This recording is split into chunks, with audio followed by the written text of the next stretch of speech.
بارک فی شان حبیبہ مخبرا و آمرا ان اللہ و ملائکتہ یصلون علی النبی یا ایہا الذین آمنوا صلوا علیہ وسلموا تسلیما الصلاۃ والسلام علیک یا رسول اللہ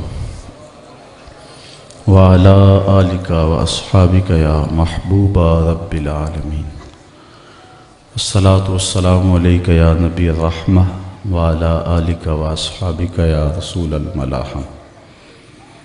حمد و ثناء، تعریف و توصیف اللہ جل مجدہ الکریم کی ذات بابرکات کے لیے جو خالق کائنات بھی ہے اور مالک ششہات بھی۔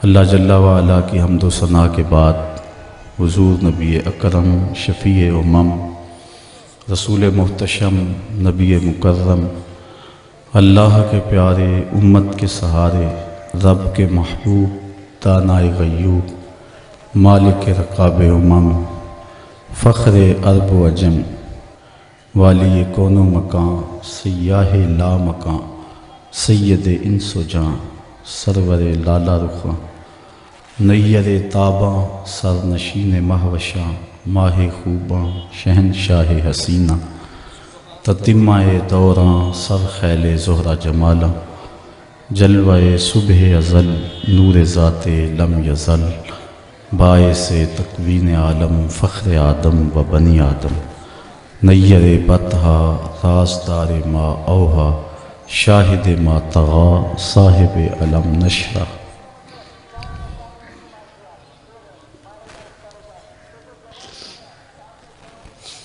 معصوم آمنہ احمد مجتبیٰ حضرت محمد مصطفیٰ صلی اللہ علیہ وسلم کے حضور ناز میں اپنی عقیدتوں، ارادتوں اور محبتوں کا خراج پیش کرنے کے بعد معزز محترم محتشم سامعین، حاضرین جمعۃ المبارک، السلام علیکم ورحمۃ اللہ وبرکاتہ۔ حضور نبی رحمت صلی اللہ علیہ وآلہ وسلم کی ایک ایک بات اور زبان سے نکلنے والا ایک ایک حرف بنی نوع انسان کے لیے ہدایت کا سرچشمہ ہے، اور آقا جب بولتے تھے حکمت کے موتی رولتے تھے۔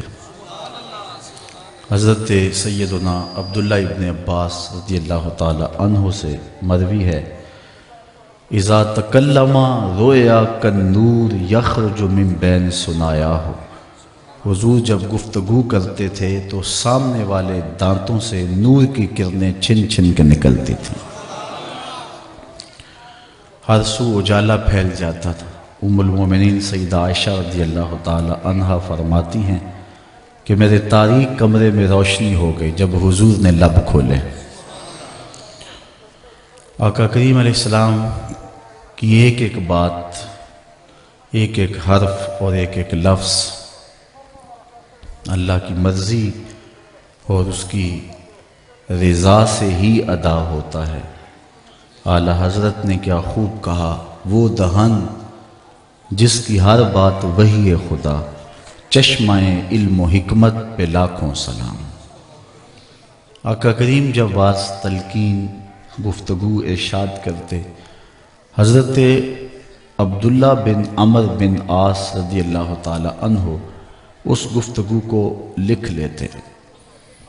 بعض لوگوں نے کہا کہ حضور کبھی غصے میں ہوتے ہیں، کبھی حضور مزاح فرما رہے ہوتے ہیں، تم لکھ لیتے ہو، بعد میں آنے والے تمیز نہیں کر پائیں گے کہ یہ بات حضور نے غصے میں کہی ہے یا حالت مزاح میں کہی ہے، اس لیے تم نہ لکھا کرو۔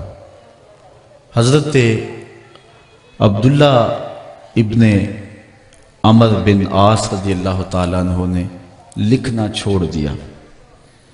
آقا کریم جب گفتگو ارشاد فرمانے لگے، دیکھا کہ آج عبداللہ بن عمر نہیں لکھ رہے، کہا ابن عمر آج تم کیوں نہیں لکھ رہے؟ عرض کی مجھے صحابہ نے کہا ہے کہ حضور کبھی غصے میں ہوتے ہیں، کبھی حضور مزاح فرما رہے ہوتے ہیں، بعد میں آنے والے تو تمیز نہیں کر پائیں گے کہ یہ بات غصے میں کہی گئی ہے یا مزاح میں کہی گئی ہے، اس لیے مجھے بعض لوگوں نے روکا ہے کہ تم نہ لکھا کرو۔ تو جب یہ بات حضور نے سنی فَأَوْمَا بِإِصْبَعِهِ إِلَىٰ فِيهِ، حضور نے اپنا ہاتھ اٹھایا اور اپنے منہ کی طرف اشارہ کر کے کہا اکتب فوالذی نفسی بیدہ ما خرج منہ الا حق، ابن عمر لکھا کرو، مجھے قسم ہے اس ذات کی جس کے قبضے میں میری جان ہے، اس منہ سے حق کے علاوہ کچھ نہیں نکلتا۔ میں خوشی میں بولوں تب بھی حق بولتا ہوں، میں مزاح میں بولوں تو تب بھی حق بولتا ہوں۔ ان کے بول بہاروں جیسے اور اصحاب ستاروں جیسے۔ جب حضور گفتگو کرتے تھے تو ہر سو نور پھیل جاتا تھا، اور صحابہ تھے کہ وہ اپنے دامن میں وہ موتی چن لیتے تھے۔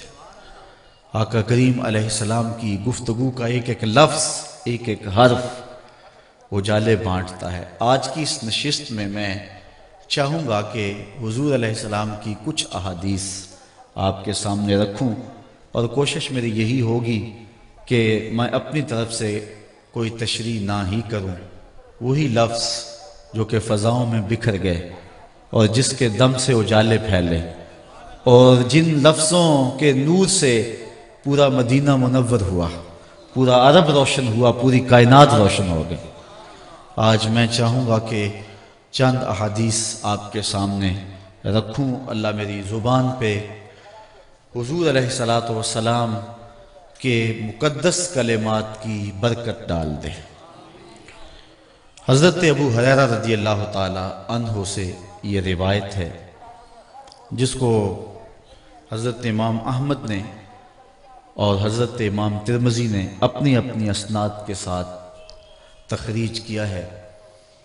حضرت ابو ہریرہ رضی اللہ تعالیٰ عنہ کثرت سے حضور کی احادیث کی روایت کرتے ہیں، بلکہ صحابہ کی جماعت میں جتنی روایات حضرت ابو ہریرہ رضی اللہ تعالیٰ عنہ نے کی ہیں کسی اور نے نہیں کی ہیں۔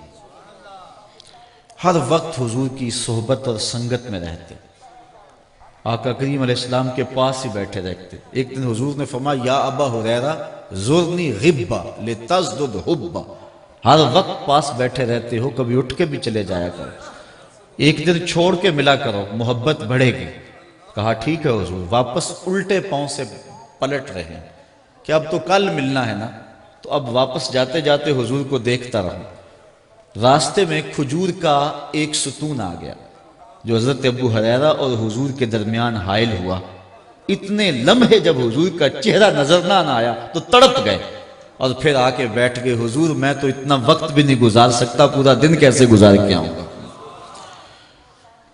حضور علیہ السلام سے کثرت سے حدیث سنتے تھے۔ ایک دن عرض کی، امام بخاری نے اس حدیث کی تخریج کی ہے کہ حضور کی خدمت میں عرض کی انی اسمع منک حدیثا کثیرا، حضور میں آپ سے بہت ساری حدیثیں سنتا ہوں لیکن مجھے یاد نہیں رہتی۔ تو آقا کریم نے کیا ارشاد فرمایا، ابسط رداک یا ابا ہریرہ، اچھا پھر چادر بچھا لو۔ حضرت ابو ہریرہ نے چادر بچھا لی، حضور نے اپنے دونوں ہاتھ اٹھائے اور ایسے کوئی چیز لی اور ایسے چادر میں پھینک دی، فرمایا سمیٹ لو اور سینے سے جوڑ لو۔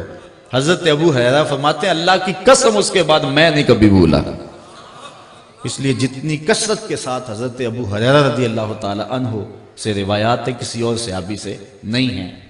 یہ روایت بھی حضرت ابو ہریرہ رضی اللہ تعالی عنہ سے مروی ہے۔ جب بھی حضور کوئی روایت بیان کرتے، کوئی ارشاد کرتے، حضرت ابو ہریرہ رضی اللہ تعالی عنہ سب سے پہلے اس کو حفظ کرنے کی کوشش کرتے۔ آج آقا کریم کا درہ رحمت جوش میں آیا، حضور نے خود ارشاد فرمایا من یاخذ عنی ہؤلاء الکلمات، کوئی ہے جو مجھ سے یہ کلمات لے لے، میں کچھ باتیں بتانا چاہتا ہوں، کوئی ہے جو مجھ سے یہ باتیں سن لے، فَيَعْمَلُ بِهِنَّ اور يُعَلِّمُ مَنْ يَعْمَلُ بِهِنَّ، اور اس پر خود عمل کرے اور ایسے لوگوں تک پہنچائے جو اس پہ عمل کرے۔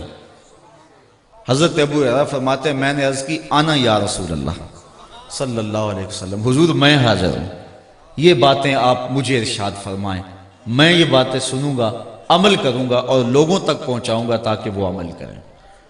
تو کہتے ہیں کہ جب میں نے یہ عرض کی فَأَخَذَ بِيَدِي، حضور نے میرا ہاتھ پکڑ لیا۔ دینے والے کا انداز بھی کتنا نرالا تھا، اتنے پیار سے بھی کوئی پڑھایا کرتا ہے جیسے آمنہ کا لال پڑھا رہا ہے۔ کہا فَأَخَذَ بِيَدِي، میرا ہاتھ پکڑ لیا حضور نے، فَأَدَّى خَمْسًا، اور 5 چیزیں گنوائیں۔ اب سنیے حضور علیہ السلام نے وہ 5 چیزیں کیا گنوائیں۔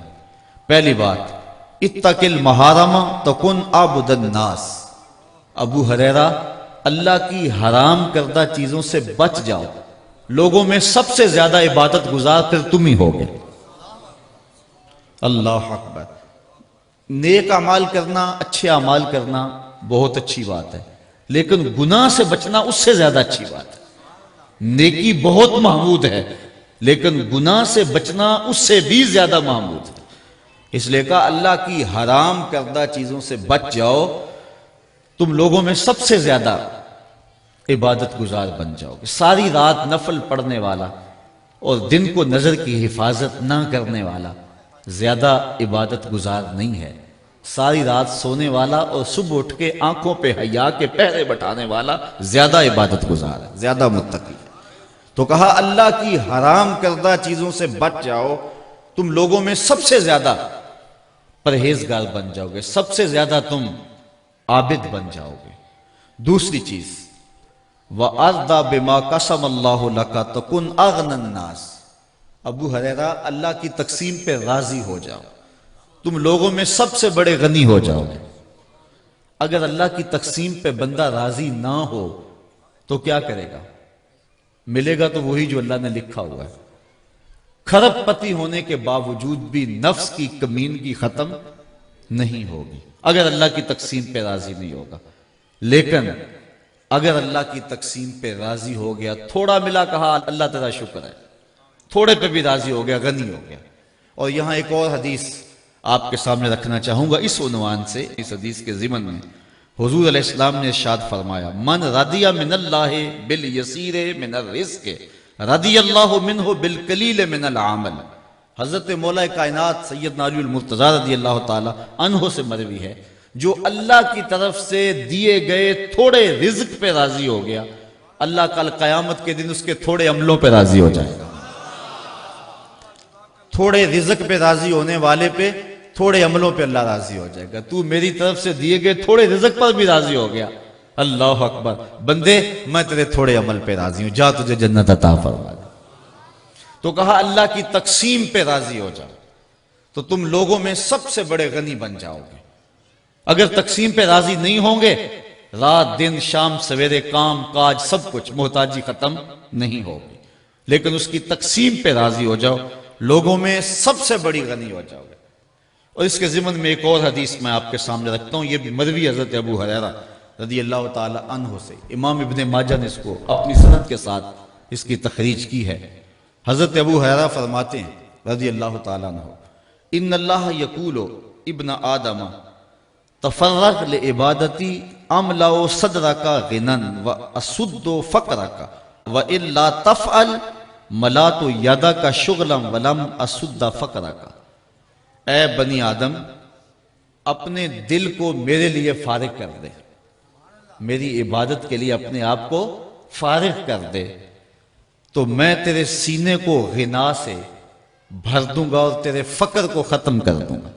یہ میرا تیرے سے وعدہ رہا، تو میرے لیے عبادت کے لیے منفرد ہو جا، الگ ہو جا، اپنے آپ کو فارغ کر لے، فارغ البال کر لے میری عبادت کے لیے اپنے آپ کو، پھر تیرا فقر، تیری محتاجی بھی دور کروں گا اور تیرے دل کو غنا سے بھر دوں گا۔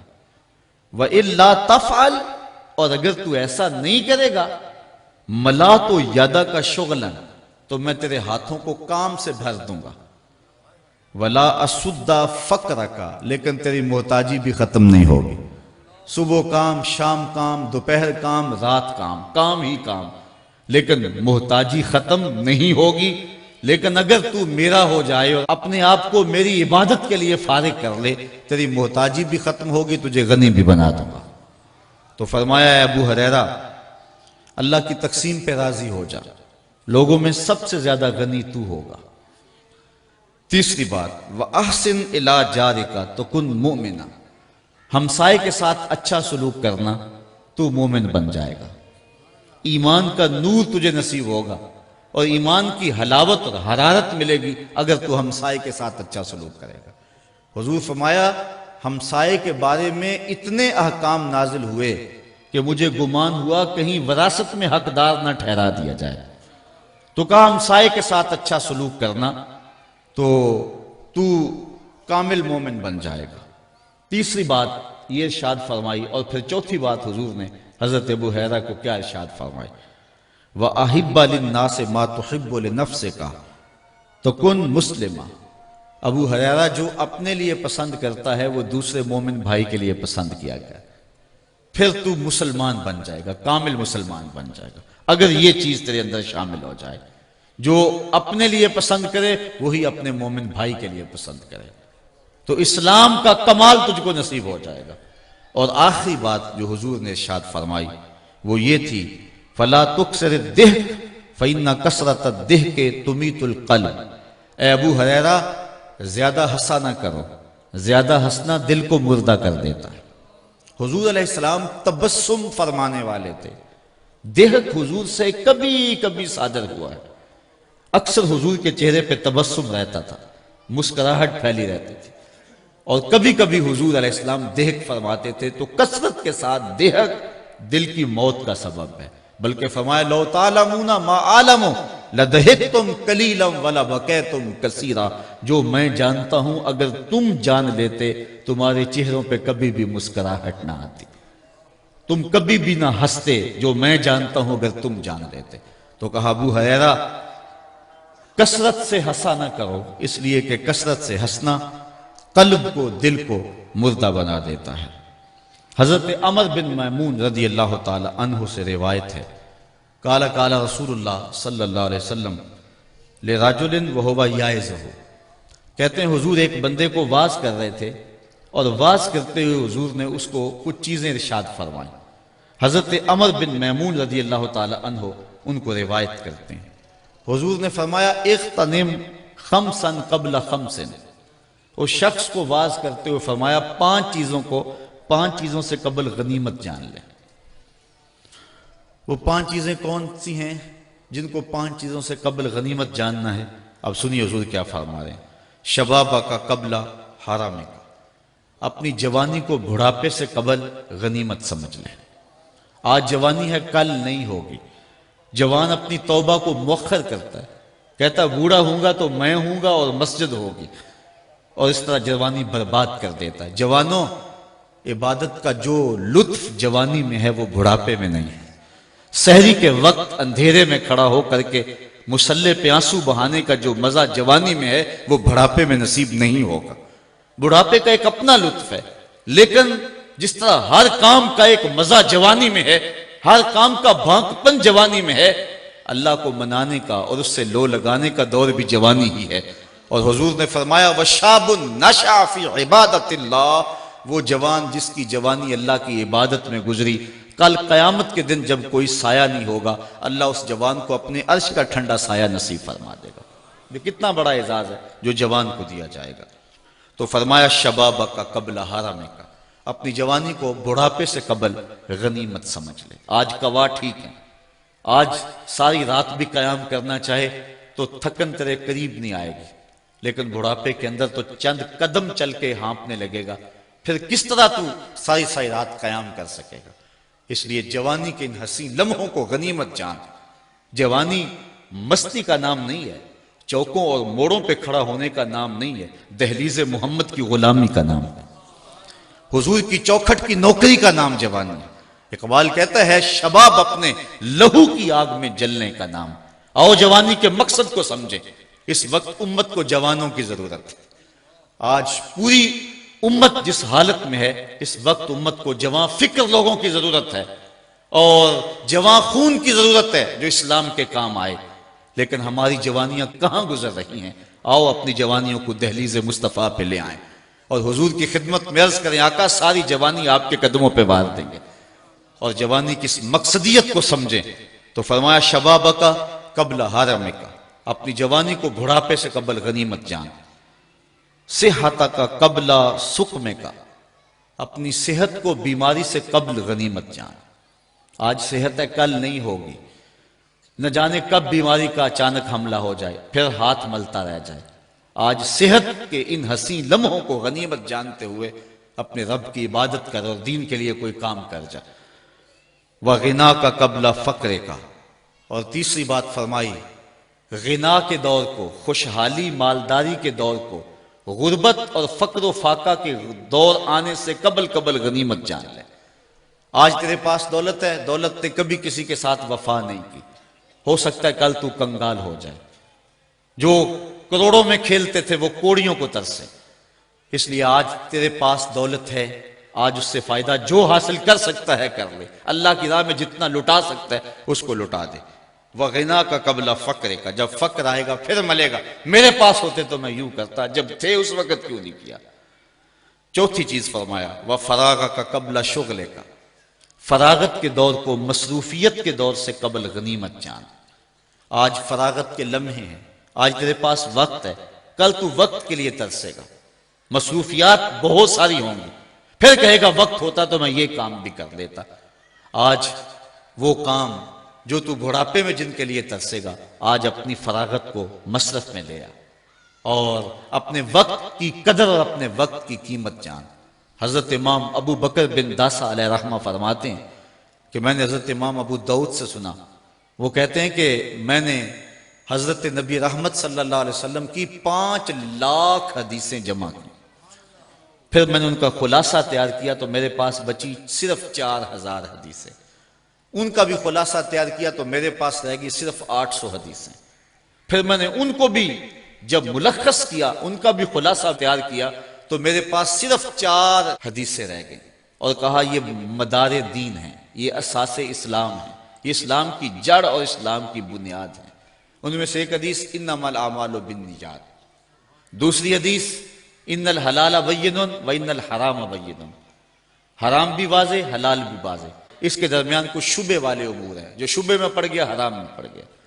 اور تیسری حدیث من حسن اسلام المرء ترک ما لا یعنی ہے، آدمی کے اسلام کا حسن یہ ہے کہ وہ ہر بے مقصد کام کو چھوڑ دے، ایک ایک لمحے کی قدر کرے، ایک ایک ساعت کی قدر کرے۔ وہ کہتے ہیں وقت ضائع نہیں ہوتا، اوروں کے کام آ جاتا ہے۔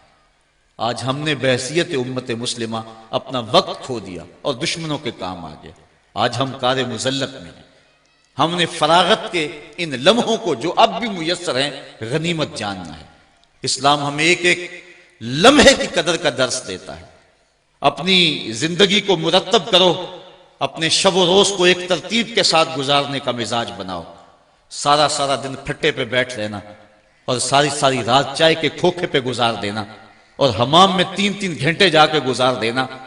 جس امت کو پوری دنیا میں جکڑا گیا ہو، جس امت کی بیٹی عافیہ صدیقی رو رہی ہو، بھلا اس امت کے جوانوں کو یوں آوارگی زیبا ہے؟ بھلا انہیں تو ایک ایک لمحہ لگا دینا چاہیے تعلیم و تعلم کی گزرگاہوں میں، اور اسلام کی سربلندی کے لیے ان کو ایک ایک لمحے کی قدر کرنی چاہیے۔ تو یہ اسلام کا حسن ہے کہ کوئی لمحہ بھی بے مقصد نہ گزارا جائے۔ تو حضور نے فرمایا وفراغ کا قبل شغل کا، شغل سے قبل، مصروفیت سے قبل اپنی فراغت کو غنیمت جان اور اس کو کام میں لیا۔ اور آخر میں فرمایا وحیات کا قبل موت کا، اپنی زندگی کو موت سے قبل غنیمت سمجھ، جب موت آئی تو پھر ہاتھ ملتا رہ جائے گا۔ میرے حضور قبلہ عالم فرماتے ہیں سے ثابت اجے حواس تیرے، کر لے نیکیاں رج کے تو، اڑیا رب رسول کیوں بھل بیٹھوں، آ رب رسول ول پج کے تو، آئی موت ایتھے رہسن کم تیرے، اگے واسطے چل ہن سج کے تو، کی آکسن لوگ یعقوب تینوں، جدوں ٹر پیوں سر منہ کج کے تو۔ جب کفن لپیٹ کے بکل مار کے چلا گیا پھر پچھتاوا ہوگا، کاش کوئی چیخ کے مجھے کہتا تھا، میں اس کی بات پہ لبئی کہا ہوتا اور اس کی باتوں کو سنا ہوتا اور من میں اتارا ہوتا۔ میں نے کانوں کی لذت لی اور چلا آیا اور میں نے ان باتوں کو من میں نہیں اتارا۔ کاش بندہ کہے گا مجھے ایک لمحہ دے دیا جائے، دوبارہ زندگی پہ پلٹا دیا جائے، میں تو پیشانی سجدے سے نہیں اٹھاؤں گا، لیکن پھر پچھتانے سے کچھ نہیں ہوگا۔ وقت پر کافی ہے ایک قطرہ بھی آب خوش ہنگام کا، جل گیا جب کھیت برسا می تو پھر کس کام کا۔ اس دن پچھتانے کا کوئی فائدہ نہیں. وحیاتک قبل موتک، تمہارے نبی تمہیں بیان کر رہے ہیں، تمہیں بتا رہے ہیں، تمہیں وقت کی قدر سکھا رہے ہیں. زندگی کو غنیمت سمجھ لو، صحت کو غنیمت سمجھ لو، فراغت کو غنیمت سمجھ لو، مالداری کو غنیمت سمجھ لو، اور جوانی کو غنیمت سمجھ لو. یہ سب کچھ نہیں رہے گا، یہ ڈھلتے سائے ہیں، ختم ہو جائیں گے. اللہ اکبر. آئیے حضور کا ایک اور فرمان دیکھتے ہیں جس کو روایت کرتے ہیں حضرت ابو کبشہ انماری رضی اللہ تعالیٰ عنہ، انہو سامع رسول اللہ صلی اللہ علیہ وسلم، کہتے ہیں یہ بات میں نے حضور سے سنی ہے. کتنے خوش نصیب تھے جو حضور سے سنتے تھے، کتنے خوش نصیب تھے جو حضور سے گفتگو سنا کرتے تھے، حضور کا دیدار بھی کیا کرتے تھے. حضرت ابو ذر غفاری رضی اللہ تعالیٰ عنہ فرماتے ہیں سمیت و بے اوزو نہیں، لوگوں میں نے حضور کی یہ باتیں اپنے ان کانوں سے سنی ہیں. کتنا ناز ہے انہیں. استاد ذوق نے اپنے شاگردوں کو کہا تھا آنے والی صدیاں تم پہ ناز کریں گی اے لوگو، تم نے ذوق کو دیکھا، تم نے ذوق سے باتیں کی ہیں. وہ کہتا زمانہ کہے گا یہ لوگ ذوق سے ملتے رہیں، استاد ذوق سے باتیں کرتے رہیں. یار جو استاد ذوق سے ملا ہے، آج کوئی لوگ ہیں اخبار میں چھپتا جی میں قائد اعظم کو ملا ہوں. جو قائد اعظم کو ملا وہ تو ناز کرتا ہے، جس نے اقبال سے ملاقات کی ہے وہ ناز کرتا ہے، جو استاد ذوق سے ملا ہوا ہے وہ ناز کرتا ہے. پھر وہ کتنا ناز کرتے ہوں گے جنہوں نے اپنی آنکھوں سے جمال محمد عربی کو دیکھا تھا. اس لیے وہ کہتے تھے لوگوں ہم نے ان کانوں سے حضور کی باتیں سنی. اور حضرت ابو طفیل اونچے ٹیلے پہ چڑھتے ہیں، 110 ہجری میں فوت ہونے والے سب سے آخری صحابی، ایک ٹیلے پہ چڑھ کے لوگوں کہنے لگے لوگوں میری جانب آؤ، میرے علاوہ کوئی نہیں ہے جس نے حضور کو دیکھا، صرف یہی آنکھیں رہ گئی ہیں جس نے جمال رسول دیکھا ہوا ہے، آؤ مجھ سے حضور کی باتیں پوچھے. لوگوں نے کہا صف لنا رسول اللہ صلی اللہ علیہ وسلم. اچھا پھر حضور کا حلیہ بیان کر دیجئے، اگر تم نے دیکھا ہے تو بتاؤ حضور کیسے تھے. تو پھر حضرت ابو طفیل حضور کا حلیہ بیان کرتے، 3 لفظوں میں حلیہ بیان کرتے ہیں. اگر حضور کے حلیہ بیان کرنے والوں میں نام لکھوانا ہے نا تو یہ 3 لفظ یاد کر لو، سوکھے لفظ ہیں 3. حضور کے وصافوں میں نام آ جائے گا، حلیہ نگاروں میں نام آ جائے گا. حضرت ابو طفیل کہتے ہیں کان رسول اللہ صلی اللہ علیہ وسلم ابیض ملیحا مقصدا. 3 لفظوں میں حلیہ بیان کیا، ابیض ملیحا مقصدا. ایک تو چٹے رنگ کے تھے، دوسرا حسن نمکین تھا، تیسرا ہر معاملے میں توازن تھا. یہ یاد رکھ سکتے ہیں نا؟ اچھا اگر اوکھا ہے تو پنجابی میں بتا دوں. پنجابی میں پیر میر علی شاہ نے بتایا مکھ چند بدر شاہ شانی، متھے چمک دی لاٹ نورانی ہے، کالی زلف تے اکھ مستانی ہے، مخمور رکھی ہیں نمد بری. عربی میں یاد رکھ سکتے ہو تو عربی میں یاد رکھ لو، نہیں تو پنجابی میں یاد رکھ لو. حضور کا حلیہ بیان کیا کرو، حضور کے حسن کی بات کیا کرو. تو حضرت ابو طفیل کہتے ہیں آؤ میں حضور کی باتیں سناؤں. تو حضرت ابو کبشہ الانماری رضی اللہ تعالیٰ عنہ فرماتے ہیں سامع رسول اللہ صلی اللہ علیہ وسلم، حضور سے سنا ہے میں نے. اللہ اکبر. انہوں نے حضور سے یہ بات سنی ہے. کیا؟ حضور نے ارشاد فرمایا سلاسن اقسم علیہن واحدثکم حدیثا فاحفظوہ. کہا لوگوں 3 باتیں تو ایسی ہیں جن پر میں قسم اٹھاتا ہوں، اور ایک بات میں ویسے ہی بیان کرتا ہوں بطور خبر، اس کو بھی سن لو اور یاد کر لو. تمہارا رسول کہہ رہا ہے کہ 3 باتوں پر میں قسم کھاتا ہوں اللہ کی کہ وہ ایسے ہی ہے. فرمایا چوتھی بات کی بھی خبر دیتا ہوں، اس کو بھی یاد کر لو. اب جن چیزوں پہ حضور نے قسم کھائی وہ 3 چیزیں کون سی ہیں سنیے. آقا کریم نے فرمایا فَأَمَّا الَّذِي أُقْسِمُ عَلَيْهِنَّ، بہرحال وہ چیزیں جن پر میں قسم کھاتا ہوں ان میں سے ایک یہ ہے فَإِنَّهُ مَا نَقَصَ مَالُ عَبْدٍ مِّن صَدَقَةٍ. کہا اس پہ اللہ کا محبوب قسم کھا رہا ہے، آمنہ کا لال قسم کھا رہا ہے. کہا اس پہ میں قسم کھاتا ہوں. کیا؟ پہلی بات یہ ہے کہ صدقے سے مال گھٹتا نہیں ہے. فرمایا اس پر میں قسم کھاتا ہوں. جو مرضی کہے، کمپیوٹر کہے کہ کمی آتی ہے، اکاؤنٹنٹ کہے کہ کمی آتی ہے، تمہارا منشی کہے کہ کمی آتی ہے، کیلکولیٹر حساب کرے کہ کمی آتی ہے، حضور فرماتے ہیں میں قسم کھاتا ہوں کہ صدقے سے کمی نہیں آتی. اس بات پر تو میں قسم کھاتا ہوں. ایک بات یہ ہے جتنا مرضی خرچ کرو راہ خدا میں، حضور فرمایا میں قسم کھاتا ہوں کہ کمی نہیں ہوگی. اور جس کو حضور کی قسم پہ یقین ہے پھر وہ یقین کر لے گا تو پھر اللہ اس کے رزق کو اور زیادہ بڑھا دے گا. کمی آ ہی نہیں سکتی. جب کوئی بانٹتا ہے تو اللہ بھی اور عطا کرتا ہے.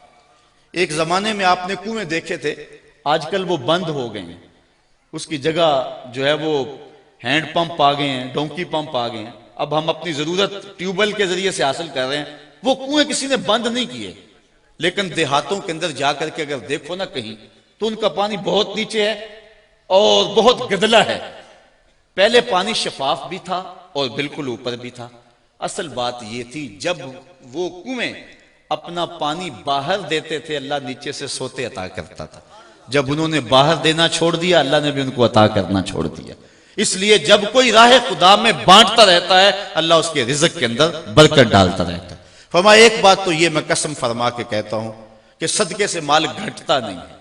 دوسری بات، ولا ظلم عبد مظلمۃ صبر علیہا الا زادہ اللہ بہا عزا، اگر کسی شخص پر کوئی بندہ ظلم کرے اور وہ اس ظلم کو سہ جائے، برداشت کرے اور صبر کرے، حضور فرماتے ہیں میں قسم کھا کے کہتا ہوں اللہ اس کی عزت میں اضافہ فرمائے گا، مظلوم کو اور عزت اللہ عطا فرمائے گا۔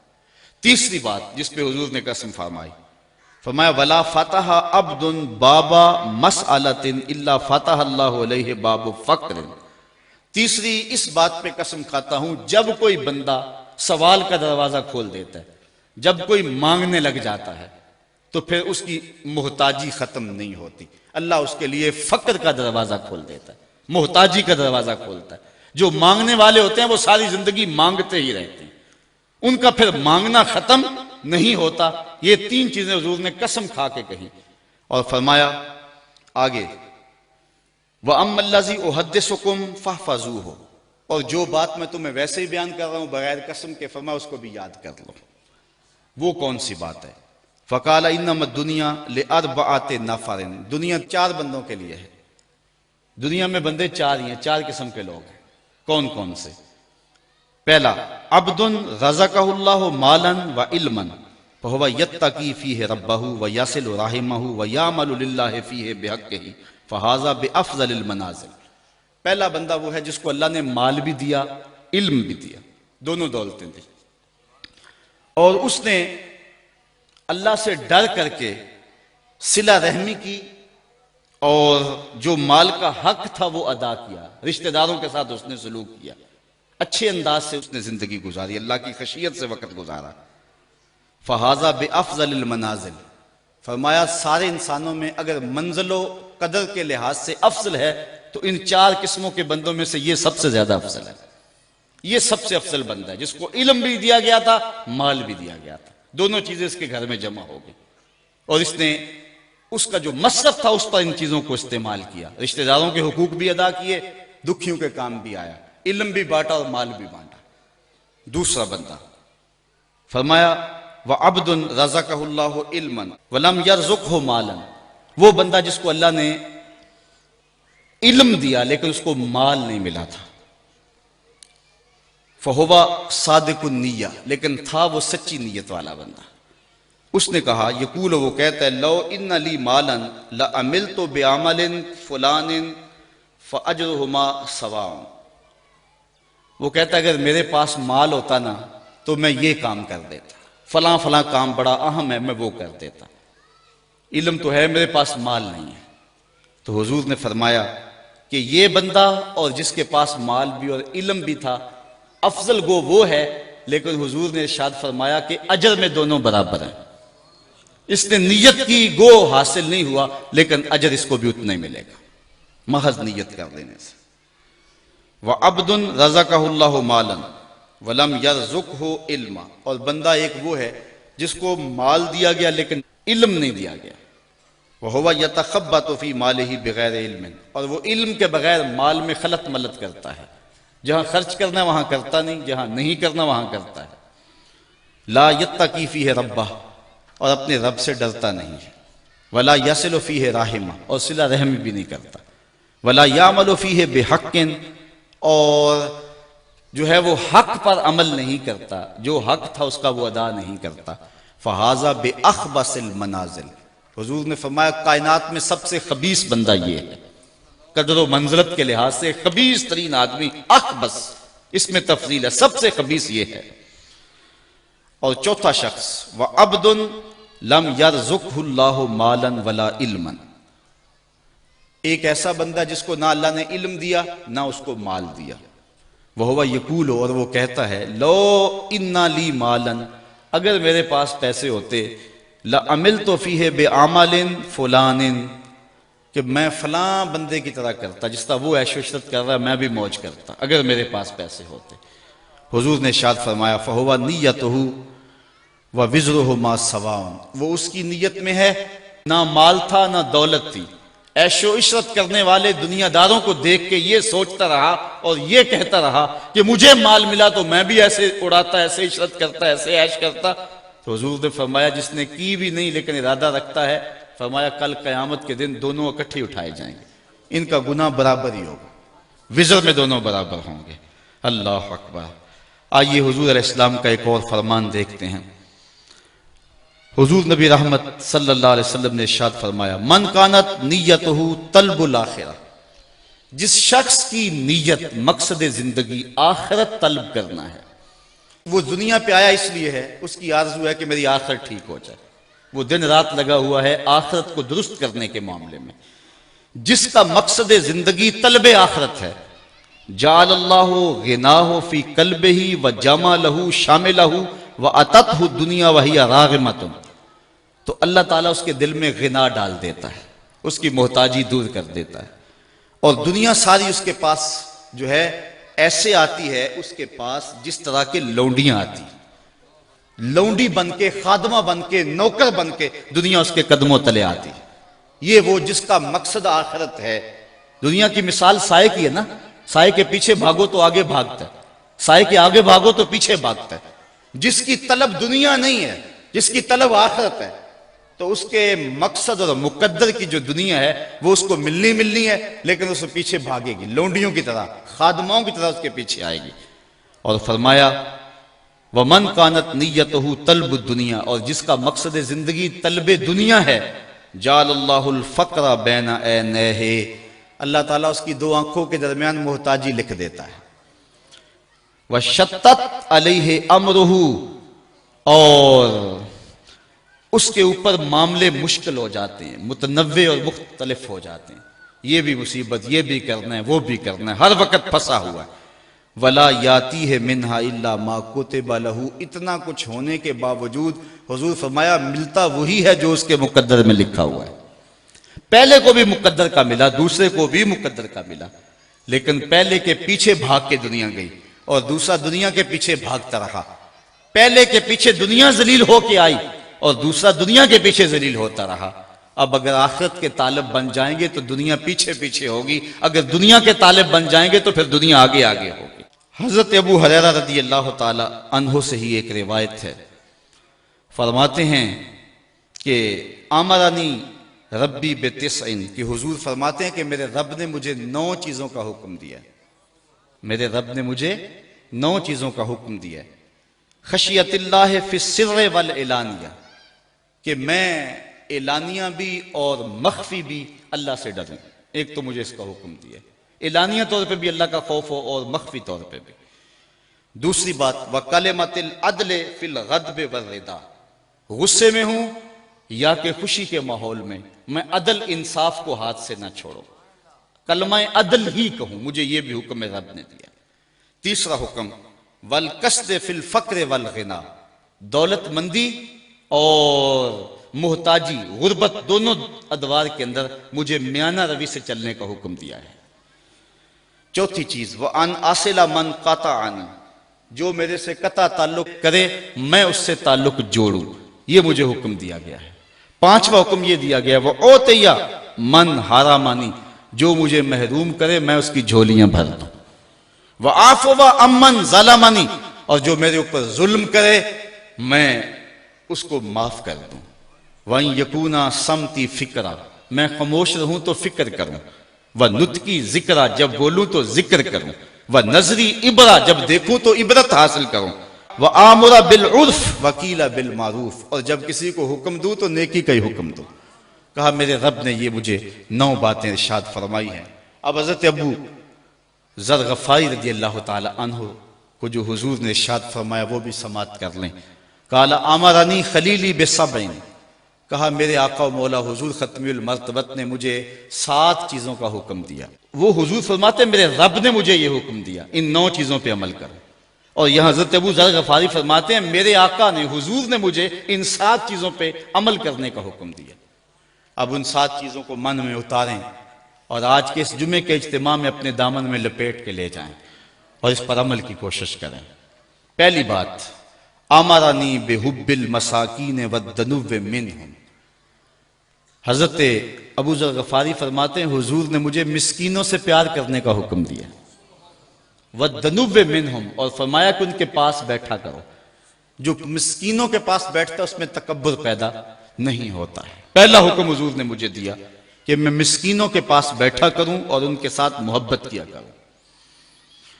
اور دوسرا حکم حضور نے یہ دیا وَأَمَرَنِي أَنْ أَنْظُرَ إِلَى مَنْ هُوَ دُونِي وَلَا أَنْظُرَ إِلَى مَنْ هُوَ فَوْقِي. حضور نے مجھے یہ حکم دیا ہے کہ میں اپنے اوپر نہ دیکھوں اپنے نیچے دیکھوں. اپنی مٹی پہ ہی چلنے کا سلیقہ سیکھو، سنگ مرمر پہ چلو گے تو پھسل جاؤ گے. حضرت شیخ سعدی فرماتے ہیں کہ میں دمشق کی جامع مسجد میں جمعہ پڑھنے گیا، میرے کسی نے جوتے اٹھا لیے. میرے پاس پیسے بھی نہیں تھے کہ مزید جوتے خرید سکتا. بازار میں گزر رہا ہوں، دل میں یہ بات آئی کہ زمانہ تیرا احترام کرتا اور تیری یہ حالت کے جوتے خریدنے کے لیے رقم بھی تیرے پاس نہیں ہے. کہتے ہیں یہ شکوہ پیدا ہو ہی رہا تھا، آگے سے ایک بندہ آ رہا تھا جس کے پاؤں ہی نہیں ہے. تو میں نے فوراً سر جھکا دیا. میں نے کہا مالک تیرا شکر ہے، جوتے آج نہیں تو کل نصیب ہو جائیں گے، میرے پاؤں تو سلامت ہیں. تو حضرت ابو ذر غفاری فرماتے ہیں مجھے حضور نے حکم دیا ابو ذر اپنے اوپر نہ دیکھا کرو، اپنے نیچے دیکھا کرو. تم اوپر دیکھتے ہو، اگر ہم دیکھ رہے ہیں ہمیں پنکھا بھی نصیب نہیں ہے اور ہم یہاں میدان میں بیٹھے ہوئے ہیں تو ان کو بھی دیکھیں کہ جن کا گھر لٹا ہوا ہے اور وہ سڑکوں پہ بیٹھے ہوئے ہیں کھانے کے لقمے کا انتظار کر رہے ہیں. ہم ان کو بھی دیکھیں. جب نیچے دیکھیں گے تو قرار آ جائے گا، جب اوپر دیکھیں گے تو پھر بندہ بےتاب ہو جائے گا، مضطرب ہو جائے گا کہ ہائے میرے ساتھ کیا بن گیا. اس لیے فرمایا کیسا زندگی گزارنے کا ڈب سکھایا حضور نے. فرمایا اب انظر الی من هو دونی ولا انظر الی من هو فوقی. اپنے سے اوپر نہ دیکھوں، اپنے سے نیچے دیکھوں. وامرنی ان اصل الرحم وان ادبرت. مجھے حضور نے یہ حکم دیا کہ میں رشتہ داروں کے ساتھ اچھا سلوک کروں، اگرچہ وہ پیٹھ پھیر کے بھاگنا بھی چاہیں لیکن میں ان کا پیچھا نہ چھوڑوں، میں رشتہ داری کے حق کو نبھاؤں. وامرنی الا اسال احدا شیئا. کہا مجھے حضور نے یہ بھی حکم دیا ہے کہ ابو ذر کبھی کسی سے کچھ نہ مانگنا، کسی کے سامنے سوال نہ کرنا، ہاتھ نہ پھیلانا. علماء نے لکھا ہے کہ جب انتہائی بندہ مجبور ہو جائے، پھنس جائے اور جان کے جانے کا اندیشہ پیدا ہو جائے، اس وقت بوقت ضرورت بقدر حاجت مانگ لینا جائز ہے. لیکن جو اہل اللہ ہیں اس موقع کے اوپر بھی جو ہے وہ اپنے آپ کو سوال سے بچاتے ہیں. آپ نے حدیث تو سنی حضرت ابو ہریرہ والے رضی اللہ تعالیٰ عنہ کی حدیث مشہور ہے. اس کا پہلا حصہ یہ ہے، حضرت ابو ہریرہ رضی اللہ تعالیٰ عنہ فرماتے ہیں کہ مجھے بھوک نے ستایا، کمر سیدھی نہیں ہو رہی تھی، نہ نماز پڑھی جا رہی تھی نہ قرآن پڑھا جا رہا تھا. میں مسجد نبوی کے ایسے زاویے میں بیٹھ گیا جہاں لوگوں کا گزر ہوتا تھا. میں نے کہا میں نے سوال تو کرنا نہیں، کوئی مجھے دیکھ کر کے میرے اندر کو ڈھونڈ لے اور میری مدد کر دے. کہتے ہیں میں دروازے پہ بیٹھ گیا، لوگ آتے اور گزرتے چلے جاتے. وہ کیا کسی نے کہا نا ہستی پلکوں کے نیچے غم بھی پلتے ہیں مگر کون دیکھتا ہے اتنی گہرائی میں. کہتے ہیں لوگ آتے گزر جاتے. خیر میں نے ایک ہیلا ذہن میں آیا، حضرت ابو بکر صدیق آئے نا تو میں نے قرآن کی کسی آیت کے بارے میں مسئلہ پوچھا تو انہوں نے مسئلہ بتایا، آیت بتائی اور چلے گئے. میرا خیال تھا کہ میں آیت پوچھوں گا، اس دوران وہ مجھے دیکھیں گے اور میری حالت سے آگاہ ہوں گے تو میری ضرورت کو پورا کریں گے. لیکن ان کی توجہ ادھر نہ گئی، جلدی میں تھے. انہوں نے بات بتائی اور چلے گئے. میں پھر پریشان. پھر حضرت عمر رضی اللہ تعالیٰ عنہ آئے، میں نے ان سے بھی کوئی مسئلہ پوچھا، انہوں نے مسئلہ بتایا اور چلتے بنے. میں پھر پریشان ہوا اور پھر اداس بیٹھ گیا اور جان نکل رہی ہے بھوک سے. کہتے ہیں پھر دل و قلب و نگاہ کا مرشد اولین آ گیا، حضور تشریف لے آئے. میں نے حضور سے بھی کچھ پوچھا. جب میں نے حضور سے پوچھا تو حضور نے میری جانب غور سے دیکھا اور پھر مسکرا کے بولے ابو ہریرہ بھوک لگی ہوئی ہے؟ میں نے عرض کیا حضور بھوک لگی ہوئی ہے. تو چونکہ مسئلہ میرا یہی تھا کہا پھر آ جاؤ میرے ساتھ. پھر وہ واقعہ آپ نے علماء سے سنا ہے کہ دودھ کا ایک پیالہ تھا اور 70 آدمی پی گئے. کہتے ہیں حضور نے پوچھا گھر والوں کو کچھ ہے؟ کہا دودھ ہے۔ کہا ابو ہریرہ جو صفہ پہ بیٹھے ان کو بھی بلا لاؤ۔ آقا کو ایک کا نہیں سب کا ہی خیال ہے۔ اللہ اکبر۔ کہتے ہیں میں پریشان ہو گیا، دودھ کا ایک پیالہ اور یہ 70 آدمی ہیں، ایک ایک گھونٹ بھی نہیں آئے گا، لیکن حکم تھا تعمیل کی، بلا لایا۔ حضور نے پیالہ میرے ہاتھ میں دیتے ہوئے کہا دائیں سے شروع ہو جائے۔ کہتے ہیں میں جب دائیں سے شروع ہوا، ایک کو دودھ دیا، اس نے سیراب ہو کے پیا، ایک قطرہ بھی کم نہ ہوا۔ میرے دل کو تسلی ہو گئی، میں نے کہا دودھ کا تعلق کوثر کی نہر سے جڑ گیا ہے۔ حضرت ابو ہریرہ فرماتے پھر دوسرے نے پیا، تیسرے نے پیا، 70 آدمی دودھ پی گئے۔ پھر فرمایا ابو ہریرہ اب کون باقی؟ عرض کی حضور ایک میں باقی، ایک آپ باقی۔ فرمایا ابو ہریرہ اب تم پیو۔ کہتے ہیں میں نے پیا، سیراب ہو کے پیا۔ حضور فرمایا ابو ہریرہ اور پیو۔ کہتے ہیں میں نے اور پیا۔ پھر حضور نے فرمایا ابو ہریرہ اور پیو۔ کہا مجھے قسم ہے اس رب کی جس نے آپ کو حق کے ساتھ مبعوث کیا ہے، میرے بدن میں ایک قطرے کی گنجائش بھی باقی نہیں رہی ہے۔ تو حضور علیہ الصلوۃ والسلام نے میرے ہاتھ سے وہ پیالہ لیا اور خود نوش جاں کر لیا۔ میرے استاد فرمایا کرتے تھے ایک پہلو تو یہ ہے کہ دودھ کا ایک پیالہ 70 آدمیوں کو کافی ہو گیا، اور ایک پہلو یہ بھی تو دیکھو دو جہاں کا سردار ہے، 70 آدمیوں کا جوٹا پی رہا ہے۔ تو کہا وَآمَرَنِي اللَّهُ أَسْأَلَ أَحَدًا شَيْئًا، مجھے حضور نے حکم دیا ہے کہ کسی سے ابو ذر سوال نہیں کرنا۔ وَآمَرَنِي أَنْ أَقُولَ بِالْحَقِّ وَإِنْ كَانَ مُرًّا، حضرت ابو ذر کہتے ہیں ایک حکم مجھے اور بھی دیا ہے، ابو ذر بات سچی کہنی ہے چاہے کڑوی کیوں نہ ہو، بات سچی کہنی ہے۔ سچی بات کڑوی ہوتی ہے نا، بابا بلے شاہ علیہ رحمہ فرماتے ہیں سچ آنکھیں پانبڑ مچدا ہے، سچ کہیے تو سارے خلاف ہو جاتے ہیں، اپنے بھی دشمن غیر بھی دشمن۔ اقبال کہتا ہے اپنے بھی خفا مجھ سے ہیں، بیگانے بھی ناخوش، کہ میں زہر حلال کو کبھی کہہ نہ سکا کند، بات وہی کہتا ہوں سمجھتا ہوں جسے حق، نئے ابلہ مسجد ہوں نئے تہذیب کا فرزند۔